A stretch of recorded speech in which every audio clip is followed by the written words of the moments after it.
Welcome to Moonheart Romance. If you love powerful love stories with a supernatural edge, you're in the right place. Please like, subscribe, and drop a comment to support the channel. Now, let me tell you a story. Prologue. The dragons of the underworld do not hunt without reason. They hunt bloodlines. They hunt prophecy. They hunt power that threatens to rise beyond control. On the night the moon burned pale behind the clouds, they hunted a woman who was already dying. She ran. Her feet tore against stone and root as she fled through lands no wolf dared to claim. Smoke and ash clung to the air behind her, carrying the echo of wings too vast to see. Each roar shook the earth. Closer. Always closer. Her body was heavy with birth. Her strength was almost gone. But she did not slow, because the child inside her mattered more than her life. She crossed rivers that burned her skin, climbed hills that stole her breath, bled where she fell. And when the last of her strength failed, when fire scorched the sky behind her, she saw the trees. Gray, ancient, waiting. Gray hollow. Every instinct screamed at her to turn away, but death was already chasing her. So she crossed the boundary. The forest recoiled. The dragons roared in fury at the edge of its power, their flames dying into smoke as ancient magic rose to meet them. The woman collapsed into the clearing, and the child came into the world beneath a broken moon. His first cry shattered the silence. Silver-gray eyes opened to a destiny already marked for war. The woman smiled once, just once. "They will come for you," she whispered, pressing trembling hands to her son's chest. "But the forest will buy you time." Her strength failed, her heartbeat faded. And when the dragons finally turned away, denied their prize for now, Gray Hollow was left with a dead mother, and a living secret, one the world would soon bleed to claim. The choice. Rasa. Lila's foot slipped on wet stone, and pain shot up her ankle. She bit back a cry and kept running. Behind her, something howled. Not a wolf. For one terrible moment, Rasa Lila wished the sound would stop. Then she hated herself for thinking it. She forced herself to slow, to listen. The forest pressed in around her, thick with shadow and damp earth. The scent of old magic clung to the air, sharp enough to sting her lungs. Gray Hollow lay just ahead. No wolf entered it by choice. Fear alone did not keep them away. Fear could be challenged. Fear could be mastered. Gray Hollow was something else. The forest was spoken of in broken sentences, in lowered voices, as though naming it too loudly might draw its attention.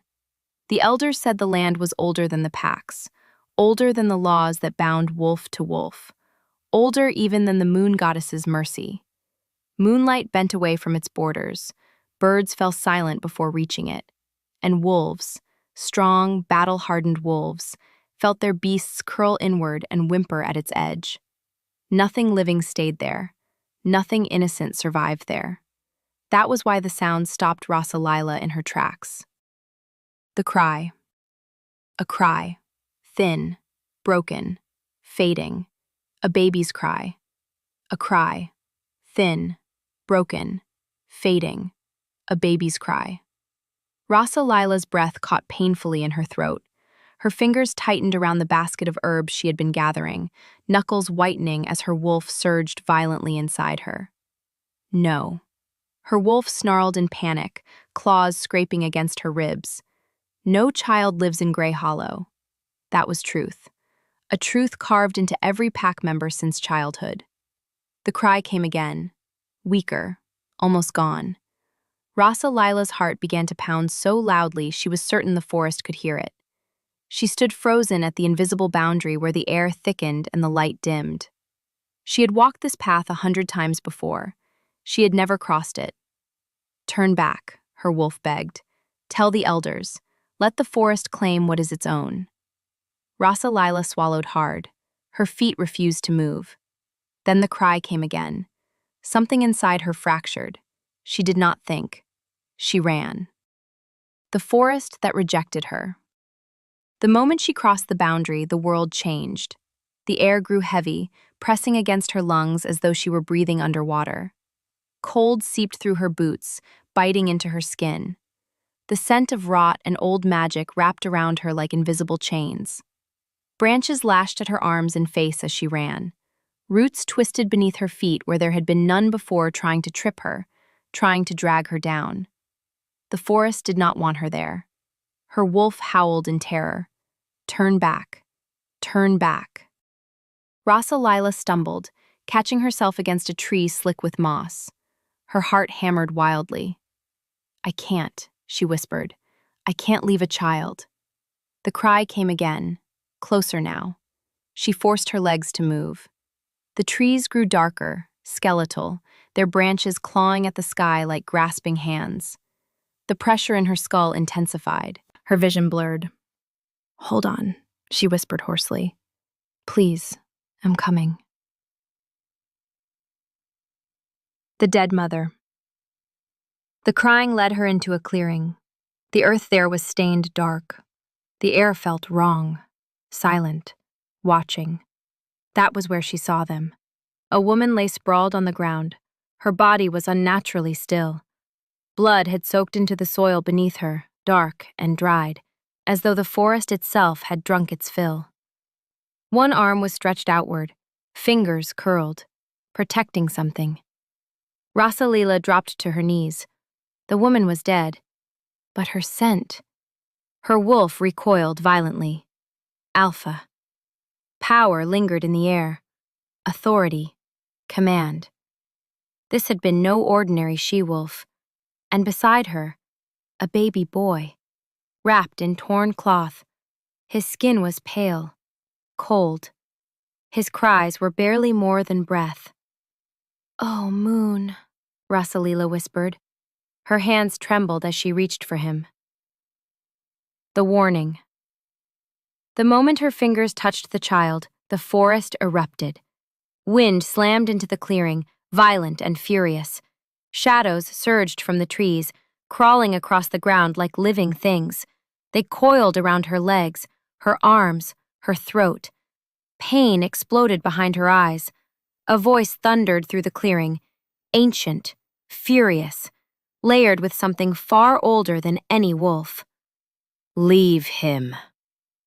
Rasalila pulled the child to her chest.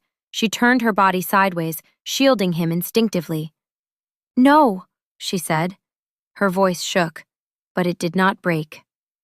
I will not. The shadows tightened. Her wolf screamed in agony, collapsing inward as pressure crushed her mind.